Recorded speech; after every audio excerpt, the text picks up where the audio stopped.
Hi mami, ito yung nauso na AI figure na yon sa social media. So, ang dami kong nakikitang gumagawa niyan. So, nag-try din ako. Ayan yung mga nagawa ko. Ayan, ayan, at marami pang iba. Ngayon, tuturuan ko kayo kung paano gawin to nagtitrending na AI action figure. Nothing to worry dahil based sa experience ko habang ginagawa ko tong maraming AI action figure na to, wala akong binabayaran. So, kailangan mo lang ng photo and ang Google Gemini. So, ngayon, pupunta tayo sa gallery at hahanapin ang mga photo.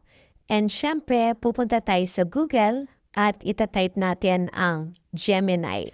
So, once na na-type na natin ang Gemini, mararoute tayo sa pinaka-interface ng Google Gemini at may lilitaw dyan na option wherein you can add the photo and you can paste the prompt. So sa prompt naman, ilalagay ko sa comment section ang prompt na pwede nyo sundin. So ayan, pupunta muna tayo sa gallery para pumili ng photo. So once decided na tayo sa photo, hintayin lang natin siyang ma-upload and ipipaste na natin yung prompt. So again, ilalagay ko sa comment section yung prompt at nasa sa inyo rin kung gusto nyong lagyan ng additional information. So sa nakikita nyo, ayan, may pinalitan ako wherein nilagay ko lang yung name ko.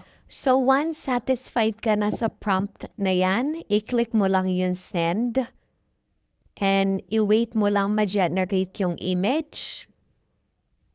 So I think it will just take like 10 seconds. So after 10 seconds, ayan na siya.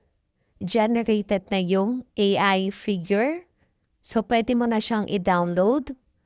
Yan, check mo na natin. Ang nice, 'di ba? Nakakatuwa kaya nakakaaliw siyang gawin.